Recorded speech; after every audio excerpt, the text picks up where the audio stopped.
Hello everyone, I'm Jim Longworth. Welcome to another edition of Triad Today. Coming up later on, our infamous roundtable gets together. We'll see what those guys have to say about a wide range of topics, but between now and then, some great guests and information coming your way, including a discussion about pediatric dentistry, and we'll meet the newly elected district attorney from Guilford County, that and much, much more. But first, I want to turn our attention to life insurance. I'm not going to sell you any, but here's the thing. By and large, not always, but by and large, it's easy to buy life insurance. But that can be a problem sometimes if you or a loved one or a survivor is trying to collect on or recover benefits from a policy that you thought was fine. Those problems come up more than you think, and I think it's going to be an eye-opener for you, and it was for me when I was looking at this topic. Next to me, two gentlemen that are going to help me through this topic from the illustrious firm of Daggett Shuler, attorneys at law. David Daggett, Griff Shuler, welcome back, guys. Thanks, Jim.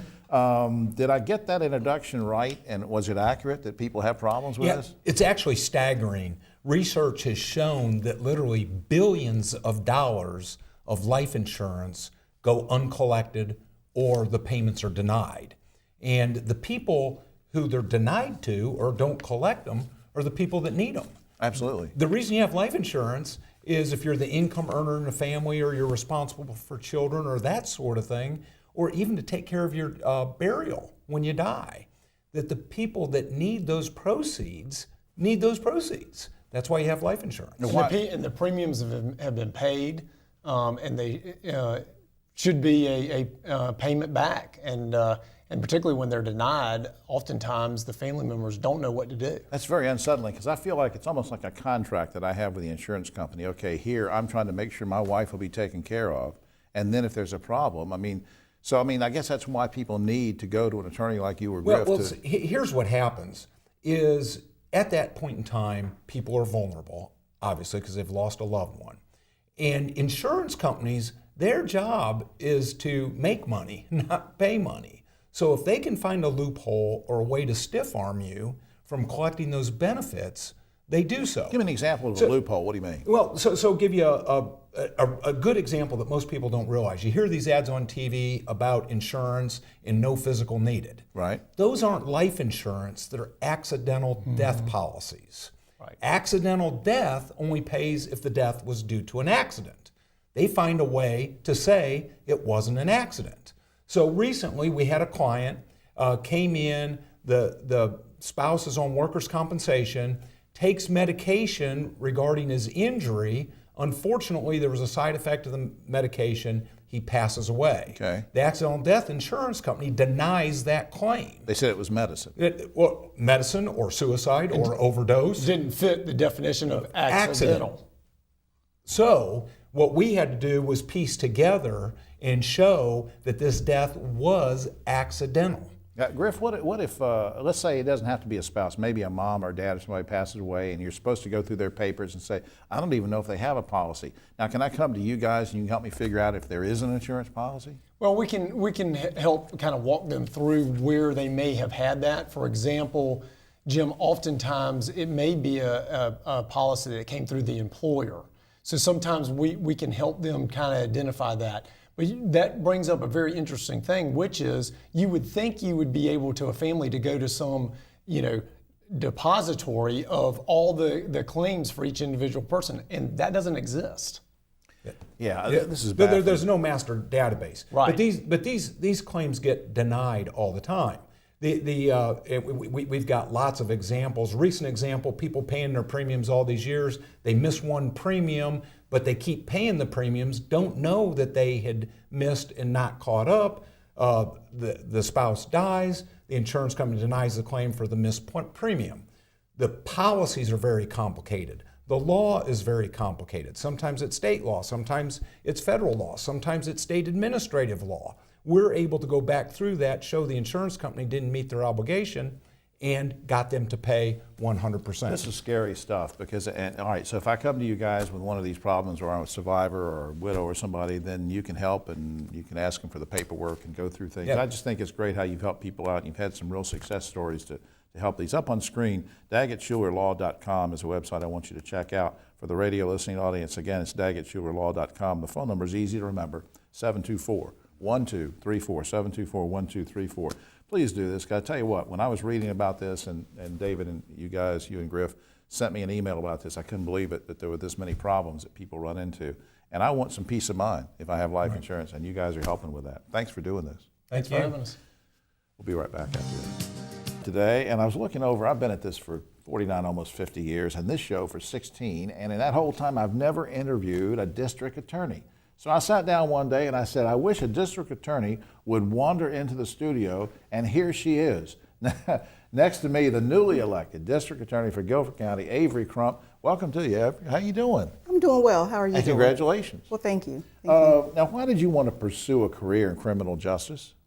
Just to make a difference. I've always wanted to give back to my community, and I've always wanted to work in the criminal justice system. I decided to be a prosecutor because I thought that would be best to give back to the community. Did anybody, a parent, an aunt, an uncle, a grandparent, a teacher, anybody, a lawyer, did anybody have any impact on you early on to sort of start steering you that way?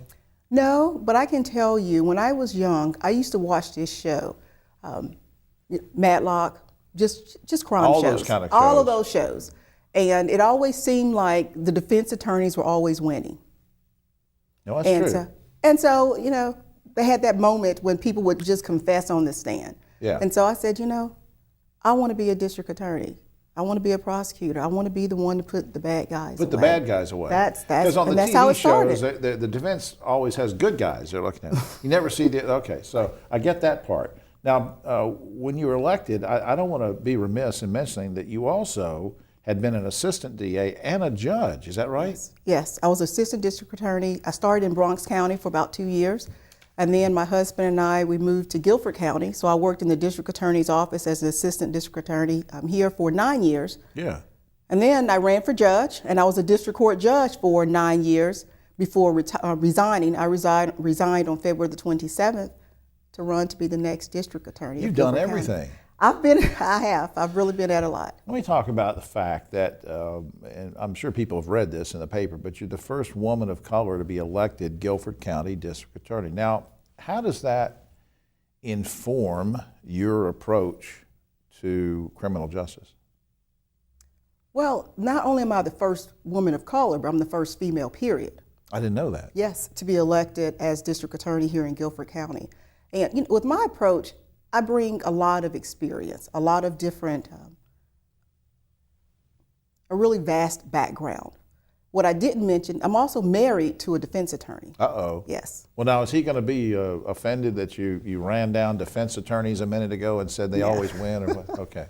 No, he's a very good defense attorney. He actually works for the Capitol Defender's Office here in Winston-Salem. That's great. So we've never had an occasion to be in the same courtroom practicing or anything like that. Okay, so he's in Winston, you're in Guilford, so that works out fine. All right, yes. so he's defense attorney. You've been assistant DA, now you're DA, you were a judge, you worked up north, you've done everything. So, Yes. So how what's in your brain now? I'm the first female, first African American, first judge I know of that switched over to the DA. All these things, how does that sort of inform what you're doing?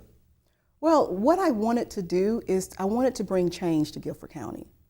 I wanted to start a program for our young folks, which I've been able to do. On my very first day, Right. I started the 16 and 17-year-old misdemeanor deferred prosecution program, and it's a free program that's offered through my office. So for 16 and 17-year-olds charged with nonviolent misdemeanors, they're able to do 24 hours community service. They're able to bring in a letter from school indicating they're enrolled and they're actually attending. Right. They make restitution if there's a victim involved, and they stay out of trouble, and those cases are dismissed. And we didn't have that before. No. We did not. That We is have so some great first offender programs, but they're not free for that age group. And that's what I wanted. And I started that on my first day. I just think that's admirable. And of course, you're tough enough also with your background to say, look, if you're 16 and you've committed a heinous crime, I'm going to deal with you. Very tough. I am very tough on violent crime. My office will be very tough on violent crime. Yeah. And that's not going to change. Now, let's put the word out on that so people know not to mess with you. Now, any other goals or priorities real quick? Yes. I'm also bringing what's called a license restoration program here to Guilford County. They had one in Winston, Durham, Mecklenburg, and it's been very successful. But that's a program that helped individuals that are not convicted of driving while impaired convictions. Right. But they have some old tickets. I mean, some of these tickets are very, very old. Gotcha. But it helps them get their license back Okay. so that they can get jobs, because that normally affects the low-income individuals in Guilford County and statewide You as don't well. want that hanging over you, so you're going to help them out on that. I All am right. going to. I just think that's great, and once again, I want to congratulate you on the election. Everybody's so proud of you, and I know you're doing a great job, and you and I like the same TV shows, so that's good too. Yes. But Avery, thanks again for being on the program. Thank you so much. All right, keep in touch. I will. Thank you. All right, we'll be right back after this. On Triad Today, I always like it when our good friend Sheila Jones can join us from Mountain Valley Hospice, and here she is, Director of Marketing for Mountain Valley Hospice and Palliative Care. Welcome back, my friend. Thanks. I'm glad to be back. Let's remind folks who haven't seen one of our segments before, very quickly, what hospice is and who you serve. We serve those in the 17 counties of the community in North Carolina and Virginia that we serve, folks that are terminally ill, 6 months or less prognosis, no matter what reason. If the physician feels that that person may not be with us in 6 months, then we can serve them. And I know that a couple of months ago we touched on something, and very quickly, that people understand and say, well, where does this happen? Well, most people, and I don't know what the percentage is, but the overwhelming percentage of people, when they receive hospice care, it's in their home, and that's where they want it. Sometimes it's necessary or their choice to go to a hospice home, and you have two lovely ones. Where are they? We do. We have the John and Howard Waltz Hospice Home is in Dobson, North Carolina, and then the State Employees Credit Union Hospice Care Center, and that's in Yadkin County. And we also do contracts with other facilities such as hospitals and skilled nursing facilities around in our community to do that level of care. So the goal is that if that person doesn't want to be in a hospital, we have a place for them to be. That's great. Now, speaking of the hospice home in Yadkin specifically, I think I got an email from you one day saying that you had moved some offices, some administrative offices, and now what's going on there? Well, the office in Yadkin County, in Yadkinville, and our State Employees Credit Union Hospice Care Center was 1.5 miles apart. Okay. So it just made sense to bring those folks from that office into that facility to be those folks, to be the extra support for that facility, and be there to serve the community. And it's a win-win because now we're able to possibly look at our future growth and plan for our future growth. And this facility is so new that we're still here, we're still learning how to care for folks in there and do all those things. But we now have that extra team to support them right there on the premises. Maybe we can build, in the near couple of years, we can build and add on to that because facility. you guys are growing so much in terms of the number of patients and families that you serve. And that's the whole purpose of this joining of the two is to support the growth. All right, let's talk about National Social Workers Month. And people say, wait a minute, I thought you and Sheila were talking about hospice. What does social workers have to do this? Folks, anybody that's been through helping their parents or a loved one, and I've been through this with hospice program, social workers play a key role, and let's understand what that role is. We are preparing in March to celebrate National Social Work Month. And social workers are very much an integral part of our hospice care team. Every team has a nurse, a social worker, or a counselor of some sort. It can be a chaplain, a CNA if they need that, a physician, the pharmacist, whoever we need to provide the care for that patient. We all work together. So that social worker is kind of is a very integral part. It's a required part. But the benefits are so great for these families. Think about what they're going through in that 6 months, preparing for that loved one to have end of life care. It's where do I go to get this, and where do I go to take care of that? These social workers are that person that connect the dots with other services in the community. They're also those people who can prepare them for what they're going to face. The emotional support is most important during that time. If this is something I've asked before a long time ago, I'm going to ask this again. If someone has been diagnosed, a loved one in our family, let's say just like last week or a few days ago, when is it too soon or to come and call you guys? Do we have to have a doctor's referral to call you and meet with you, or what? No, it's never too soon. Most of our patients that we've served said we didn't call you soon enough. It is never too early, and then we can help you determine how soon into this process you need to be. There are several other services that we offer, up to a year of service before someone passes away or before their prognosis. In our transitions program and our palliative care programs, there's many places that you can be. We never want someone to go and wait too long to get their loved one care. They can just pick up the phone and it can be anybody. It does not have to be the physician. It does not have to be the nurse. It can be anybody, anyone who is a friend, a neighbor, a church member. It can be, You can do it for yourself, and you can do it for your spouse. And again, you're in 17 counties, and our show is reached in most of those counties, and also it's streaming on the internet, so you can see us through there. But let me give this on screen anyway. The mountainvalleyhospice.org. It's mtmvalleyhospice.org, and 789. That's an 888 number, 789-2922. Sheila, thanks for all you do. Thank you. All right. Thank you for allowing me to be here. We'll be right back after on Triad Today, and there's a really interesting topic that I thought we'd cover here in the next few minutes, and that's pediatric dentistry. And I thought, now who can I get? And then I thought, you know what? This lady next to me was here 10 years ago on the show, and we're having her back. I hope it's not another 10 years before she comes back. Next to me, let's meet her. Dr. Tina Murhoff. She is, of course, founder, owner of Tina S. Murhoff and Associates Pediatric Dentistry in Winston-Salem. Welcome back to the program. Thank you for having me, And Jim. you look the same. You look you haven't aged, but I have. So anyway, we'll just keep the camera on you the whole time. Hey, let me ask you a couple of things. I know you get these questions all the time, but most parents know about how important it is for a pediatrician to see their child, but maybe they don't think that it's also important to have a pediatric dentist see their child. Why is it important? Why should they? It's very important, Jim. The earlier we can see a child, we recommend the age of 1. As soon as the first baby tooth starts to erupt, it gives us an opportunity to see if there is some abnormalities with the teeth, if the enamel's not forming properly. I was sharing earlier today that we take 2-year-olds to the operating room and have to restore primary teeth. They can have pain as adult teeth. I had no idea. Infection. Yeah. So- And of course, like you said, you can spot things that you can work on, and also it gives you sort of a baseline of where they are if you're getting them at 1 and 2, and then see how they progress. Well, I know this happens to be, because I think I got an email from you or one of your associates that it's National Children's Dental Health Month, right? Right. In light of that, what are some oral health tips that you could offer to kids? And I know we don't have kids watching, by and large, but if you're a kid and you're watching, welcome. But mostly parents. What tips can you give for good oral health care for kids? Oh, absolutely, and that's a great question. That's another reason we want to see children at an early age, to educate the parents, to talk to them about putting the baby to bed with a bottle, nursing at will. It's that milk that can pool around the teeth that it breaks into a carbohydrate and breaks down the teeth. So we talk to parents about... You should, wait a minute. Now I'm learning that you shouldn't put a bottle in a baby's mouth when he goes to sleep. Right, no, that's not... I didn't realize that. See, that's good information. Once they have the teeth present, when the teeth are there, the milk will set and pull around those top teeth. So we recommend parents just slip a little washcloth, swab those teeth clean. Swab the teeth. That's what my wife does to me every day. She just swabs my teeth with a little wet towel. No, that's not true. Now, you do a lot of philanthropic work in the community. I know you don't want to come on and brag about stuff, but I'm going to brag on you, because coming up on February 22nd, this is not a public event, but I just think people should know that this is something special you're doing on February 22nd. What is it? Why are you doing it? February 22nd is our Give a Kid a Smile Day. It's a day that my entire staff will come in. We donate our time.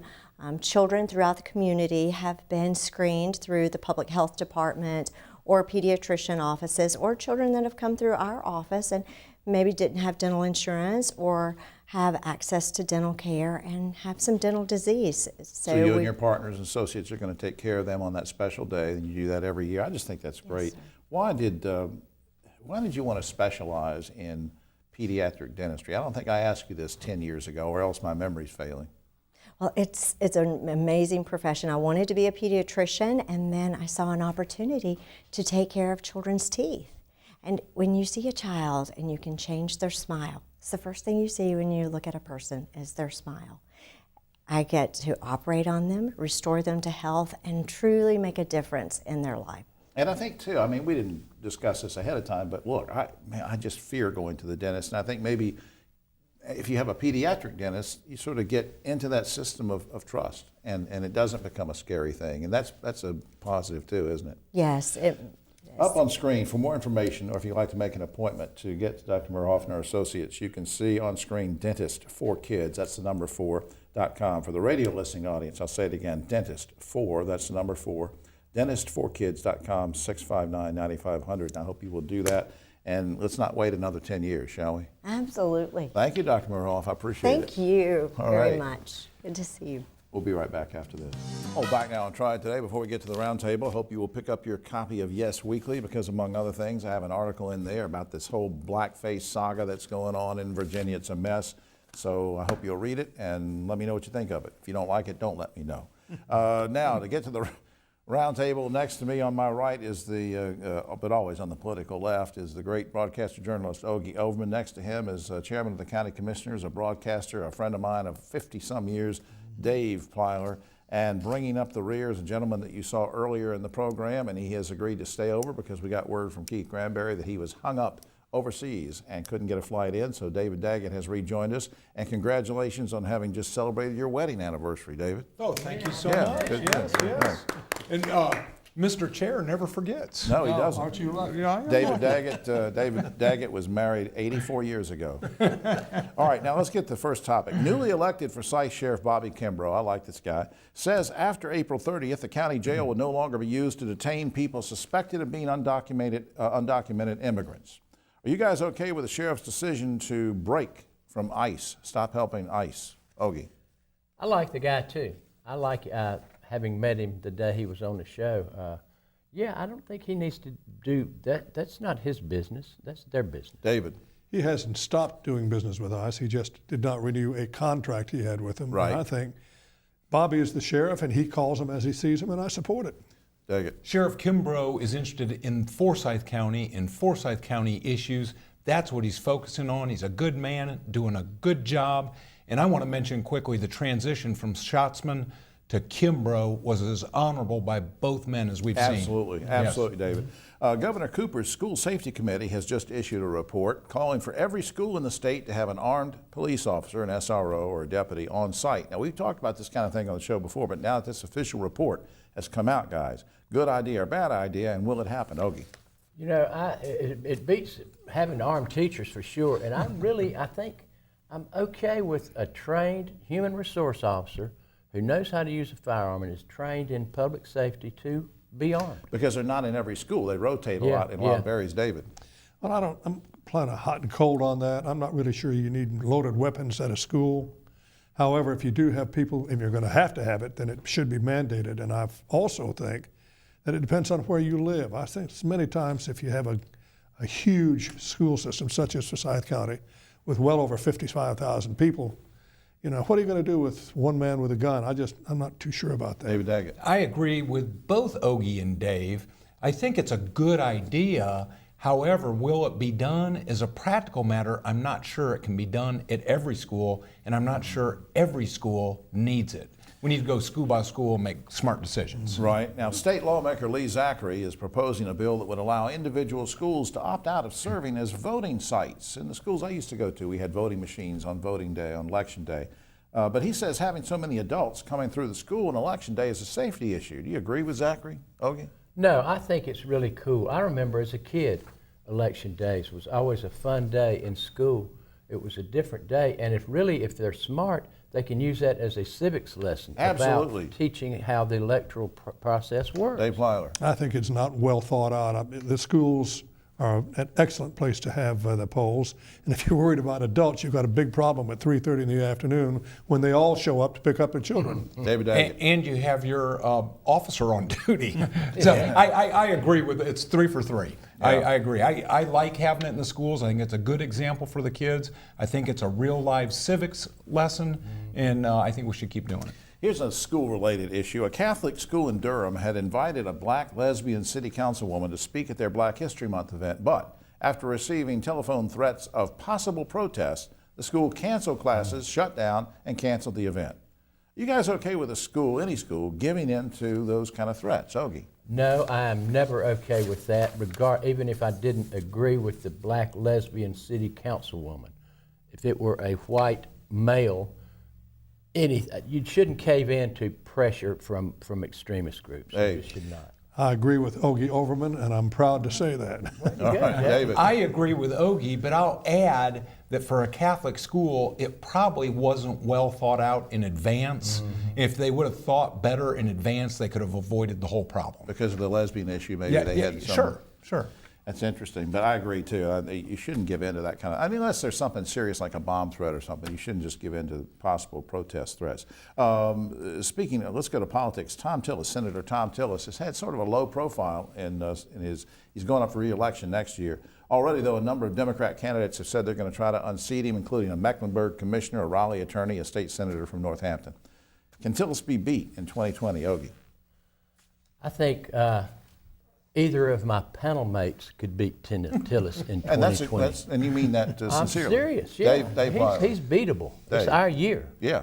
I have no intention of running for the United States Senate. Well, we've been trying to get David Daggett to run for office. David, Yeah, really. Is Tom Tillis, seriously though, is he vulnerable or what? Well, 2020 is a long ways off. It is the wild, wild west in politics right now. I think anything can happen, and I think we'll have to wait and see. We're 1 year away from the primaries. We'll see what happens. Finally, guys, a New York man has been arrested for throwing a brick through the window of an adult lingerie store because he was angered by a mannequin of Barack Obama. Now, I have two questions. Have you ever broken a window, and have you ever been inside of an adult lingerie store? Ogie Overman. I don't think I've intentionally broken a window. I have broken them, but I've actually done an interview inside an Adam and Eve. So you've been in there? I've been in, yeah, You've been there. I'm comfortable. Dave in that. Weiler on either of these questions. Well, I have cracked a window in my time. However, I will say that I have not been in an adult lingerie shop. However, I have seen some of their products. David Daggett. I have gotten in trouble with my mother for breaking a window. I have not gotten in trouble with my mother for being in a lingerie shop. And since you've just celebrated your wedding anniversary, there's no need for you to start No any need bad to start. Well, that's all the time we have, and safe travel. Wish to Keith Granberry traveling back from Africa. Except I want to mention this. Arizona State Senator Gail Griffin wants to fund Trump's border wall by taxing people who pay to watch pornography. Asked about the proposed porn-funded border wall, one man said, "It's really disgusting, and the porn is bad too."